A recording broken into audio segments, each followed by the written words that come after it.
Business leaders face uncertainty and volatility. Non-humans are entering the workplace. Memes control the stock market. And geopolitics is a business concern. Disruption isn't a future concept. It's here.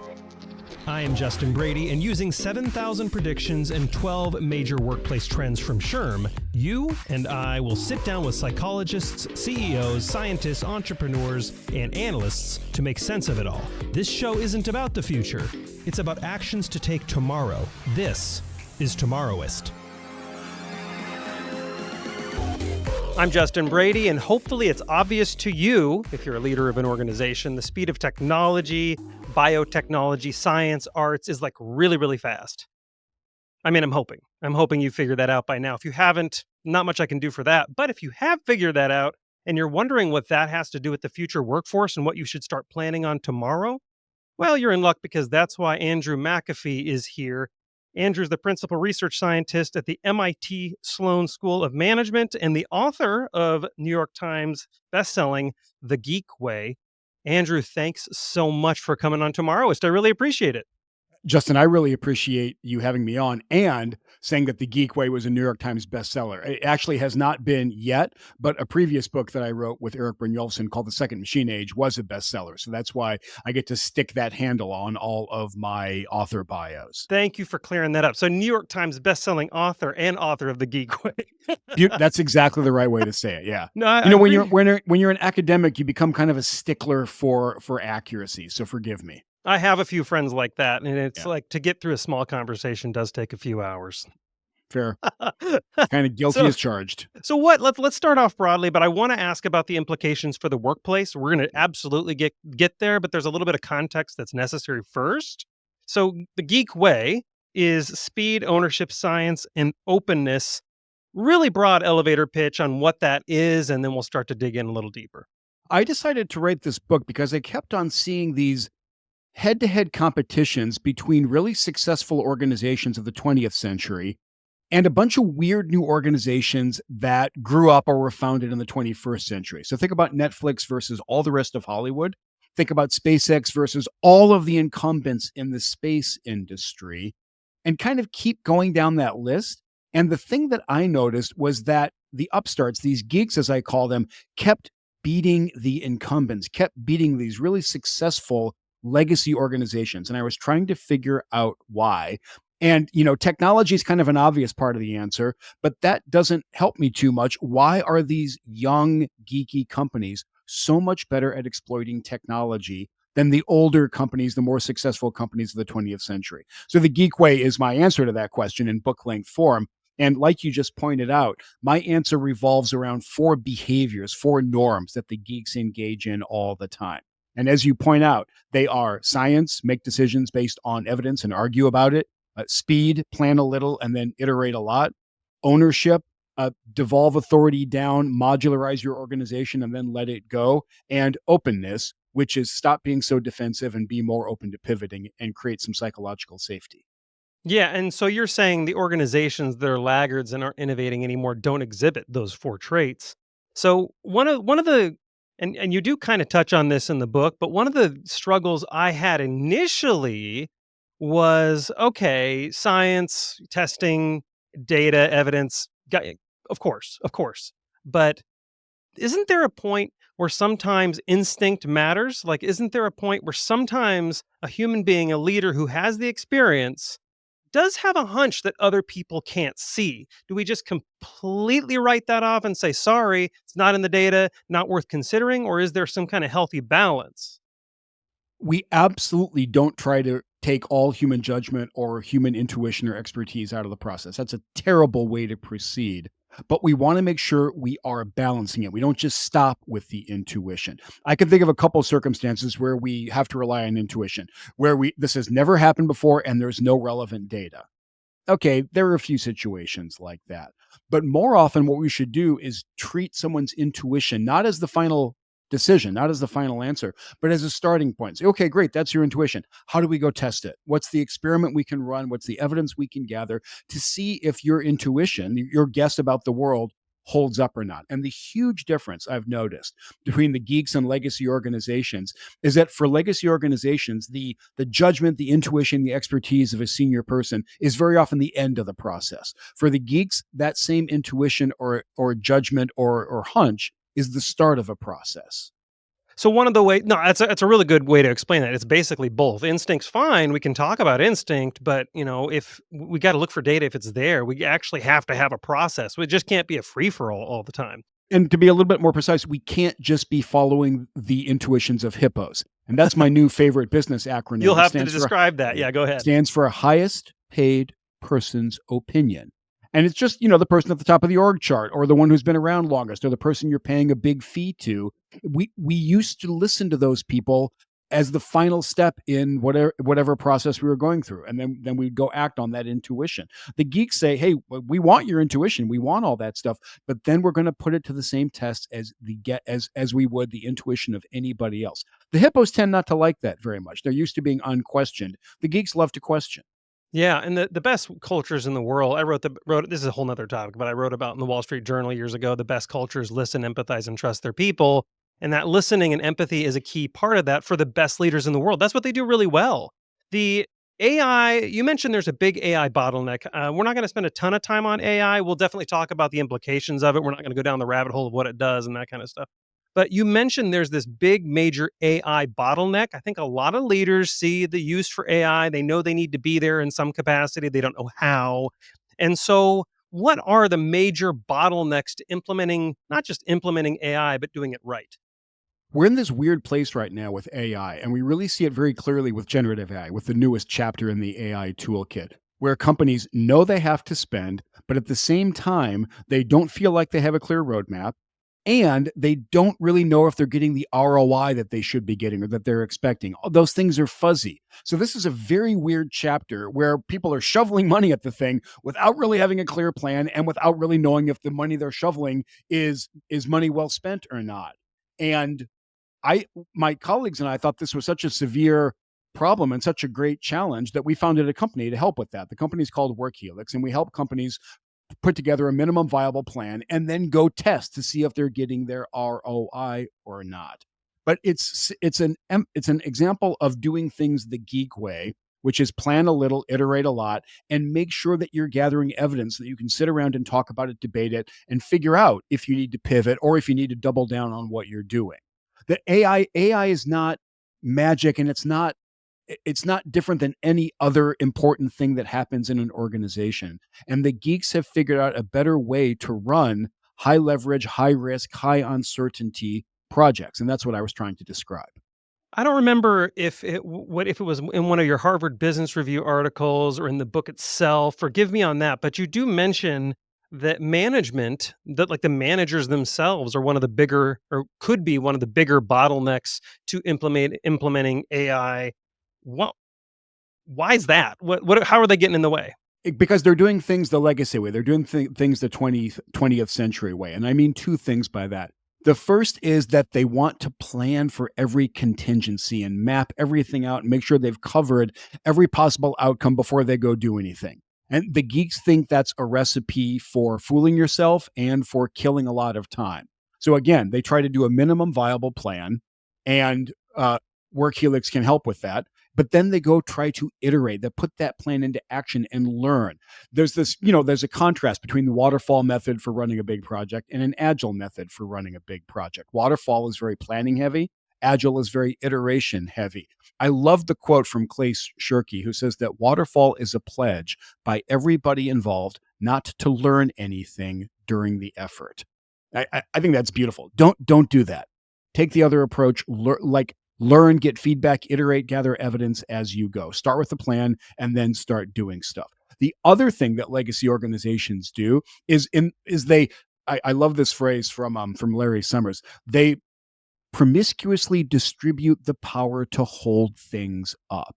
And when you think about why large organizations get so bureaucratic, it's because they're running everything through committees and there are all kinds of approval loops, and we're keeping people in the know, and everything just seems to take forever and things get jammed up. The geeks have decided to build very different organizations that are much more modular and where there's actually a great deal of autonomy down at the level of the group or the small team. Now, there are downsides with that. It can be a little more chaotic. You can have duplication of effort, but you move so much more quickly than you do with these big integration, collaboration heavy approaches to running big projects. So when I put those two things together, I understand why the geeks are so fanatic about their agile approaches. Yeah, I'm glad you brought up the bureaucracy and the bloat because one of the things AI will allow us to do is to scale and Yep. get better at certain things and get faster. You talk a lot about iteration and speed in the book and in your articles. And that's one thing AI is going to allow us to do with smaller teams. And so, with that in mind, I believe you call this model one thinking or model one, which is increasing headcount, more bureaucracy because we want to feed our own egos, status, discouraging discomfort. Are those ideas in and of themselves oppositional to a more efficient way to run business and AI adoption and iteration and speed? Yeah, this idea of Model 1 and Model 2 comes from the work of Chris Argyris, who was my colleague at Harvard way back in the day when I was a little baby professor and he was just kind of a legendary one already. Argyris, I think, is the most underrated scholar of organizations because he identified what you're talking about, which is this Model 1 versus Model 2. Now, Argyris did not have really catchy labels for the things he was talking about. So let me try to make Model 1 vivid for you. Model 1 is a set of guidelines for running an organization that seem really logical. Take control, emphasize winning, be collegial to people. Work hard, stay optimistic, and strive for victory. Those don't sound wrong. They sound absolutely very, very right. And the exemplar of this Model 1 style of running an organization and leadership was Jack Welch, the legendary CEO of the 20th century. Argyris's brilliance was to say, this will get you into trouble. This will absolutely get into trouble, and you will wind up with a bloated, dysfunctional, sclerotic train wreck like GE became over time. And the reason that happens is take control means don't ever give up control. Don't ever give anybody else real input or any real control. Strive to win means don't ever admit that you're losing or don't ever admit that you need to pivot. And be collegial means bury the difficult but important conversations that you need to have. So Argyris said Model 1 does not work, and he advocated a thing that he calls Model 2, which I think is a great deal closer to what the geeks are doing, which is, hey, we're going to embrace the pivot when the evidence says we need to do it. Giving up half of my budget and half of my headcount to go do something exciting, that's a promotion. That's not a demotion. And I am going to stop being so defensive when I get challenged by somebody. When I'm in an academic seminar, challenges are what you expect. That's how science actually progresses. So the geeks are really leading the way and walking away from this Model 1 Jack Welch old fashioned GE style of running an organization because I think it's going to take you down a very lousy path. Not tomorrow, but you're going to get to that jammed up, sclerotic, bureaucratic, defensive place. So do leaders fight against it then, I'm assuming? Like they see AI coming, they see the efficiency it brings, they see the smaller teams and the less bureaucracy. Do they actively fight against AI's implementation eventually at their own peril, but because they see the immediate results, which is I can't grow headcount, I don't need it anymore. Do we see an epic fight in business Not management? yet.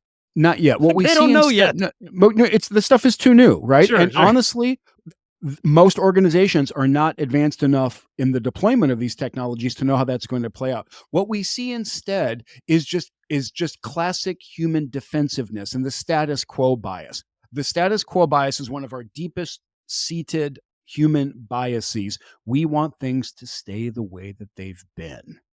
And AI comes along and it's going to rattle the status quo incredibly hard. And if you give into that bias, if you remain defensive, if you don't want to change, if you cling to the status quo, I think you're going to have a hard time harnessing all the benefits of this pretty disruptive technology. And one of the things that I respect about the geeks and the companies that they've built is that they have managed to let go or to ease up on that reflexive defensiveness and this desire to maintain the status quo. They're willing to try more stuff.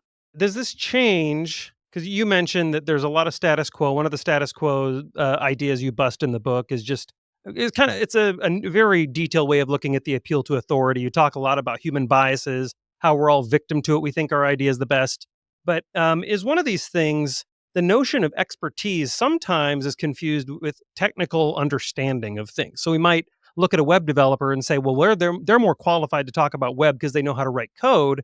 When in reality, sometimes designers know more about how humans interact with an environment, right? So is the chasm between idea and execution closing? And should leaders be aware that the true experts in their workforce might not be in the obvious places? They should absolutely be aware of that. And so this gets to the Greek norm of openness. And one of the things that I learned about Amazon when I was researching the book is that they use the word blocker as a really negative term for somebody. This is somebody who blocks ideas for a living. And they have this idea of many paths to yes. In other words, if you have an idea, you really think it's a good idea, you should have several paths to get somebody else at Amazon interested in it, so that no matter where you are in the company, maybe you're not in the R&D department, maybe you're not in the ranks of senior management, but you've got an idea. Amazon has tried very hard to build a company where that idea has the uh, maximum chance of getting a fair hearing. And that's not the way most organizations are managed. And you hear this, stay in your lane all the time, or that's not your job. Of course, you got to do your job. But if you have an idea for something that is you think going to be super helpful, you want to build a company where that idea can get a fair hearing. Now, you can't just say, here's my suggestion, and I'm clearly right, so you just have to go do it. You got to find a way to filter them and test them and do that efficiently. But that's really interesting, important homework. Yeah, absolutely. And you talked about building a culture around these principles just now. And I'm glad you said that because this absolutely affects how we hire and how we build the workforce of tomorrow, which is what we were talking about at the very beginning of the show. So I like this quote. Again, don't know where you wrote it. I've consumed a lot of your stuff within the past 3 days. But computers answer questions, don't pose them. They do not pose them. And so this, I think, is a really packed statement about how we start to build and hire future workers. Do we go find the questioners, and who the heck are those people? You find the questioners. You might need to find the more restless people. Synonym for geek. The I love definition that. of geek for me is a tenacious maverick, somebody who gets obsessed with a problem or a challenge and just can't let it go, and who is willing to buck convention, to buck the status quo, to buck the conventional wisdom or the way things are being done, or the social pressures that they feel. The geeks are more likely to be mavericks. They're more likely not to be constrained by those things. So that is exactly the spirit that I want to have show up more often in organizations. Again, I don't mean chaos. I don't mean everybody gets to do whatever they want and there's no such thing as hierarchy or OKRs or strategies or goals or anything. The geeks have all of those things, but they have built a looser, more modular organization. And if you look at the evidence about what people say about their workplace, these geek organizations that we're talking about, these are some of the most attractive places to work. And according to their own employees, they have succeeded at putting into place these buzzwords that we've been talking about for decades, like autonomy and empowerment. Geek companies are where you're likely to find most of those things. Never perfectly and never all the time. But in general, the geeks have built better workplaces. Yeah. So are these basically artists, entrepreneurs, these kind of people? And to be honest, as an entrepreneur myself, do people like me ever have any chance in heck at getting hired into some of these, older models that don't think that way? I think that maybe for most it would be a stretch to say I don't, Professor McAfee. I don't know if we want to hire a bunch of artists and entrepreneurs, and they kind of they have their own drum they go to. Ho- is that who we need to find? If you've got a company that you're happy with and you're continuing to run it the way that we ran companies in the 1980s and 90s, and those continue to be your guiding values, great. I'm not here to convince you. Well, I think I am here to convince you differently. Because look how those companies have been doing when the geeks come to town. Netflix showed up in 2010 and announced that it was going to start making its own content. And Hollywood laughed itself so hard it fell out of its chair. There's an actual quote from the CEO of Time Warner when asked about Netflix's content ambitions. He said, "It's a little bit like, is the Albanian army going to take over the world? I don't think so." I went and looked up the relative market caps of these companies the other day. Netflix right now is worth about $300 billion, And the current iteration of Time Warner, which I think is called Warner Brothers Discovery, is worth about 1/15th that. That happened in less than 15 years. SpaceX has turned the space industry upside down and stood it on its ear less than 20 years after it was founded by somebody from the online payments industry. We can keep giving examples like this, but I keep on seeing cases where the geeks come to town, they come to your industry, and because they execute faster, because they're more agile, because better ideas have a chance of getting to the top, they just make the incumbents look fairly bad, look slow, look sclerotic, look brittle. Uh, if you're running a 20th century company in the way of the 20th century, I think you should really hope that the geeks don't come to town. Run for the hills. Or like you better have some serious barriers to entry. And I would have thought that, the auto industry, the space industry, Hollywood, I would have thought these all had very high barriers to entry. Turns out that's not the case. Now, maybe the regulation in financial services is a sufficient barrier to entry. It kind of has been so far. Would I bank on that going forward? I'd actually rather bank on my ability to do impressive things. The last question before I let you go then is, our hiring practice and the way we find and recruit employees then completely broken? Because we're basically looking for cogs that fit a role. We're looking for certifications. We're looking for certain degrees. And then we check those boxes. We say, yep, they're going to be good here. Is that whole entire process, I don't want to sound sensationalist, which is why I'm asking you the question, but does that whole process starting today need to stop? No, I think that's too strong a way to say it. I want to argue a little bit with one of the first things you said. I don't think most companies are just looking for cogs in their gigantic machine. They do want people. They want people to show up and bring their talents and bring their energy and find better ways to harness those talents and that energy. What I believe is that the geeks have figured out companies that do a substantially better job at that. Now, I think also I've heard from enough people that I start to believe this. If you've spent enough time in a legacy organization, if you built your entire career at General Electric in the late 20th century, are you going to be a great fit for one of these geek companies? Maybe your experience has turned you into has shaped your outlook. I was talking to a geek CEO in the space industry, and they said, I won't hire anybody who spent more than 5 years at NASA, because maybe that style of working gets very imprinted on you. I don't know if that's the case or not. We're going to find that out as we go.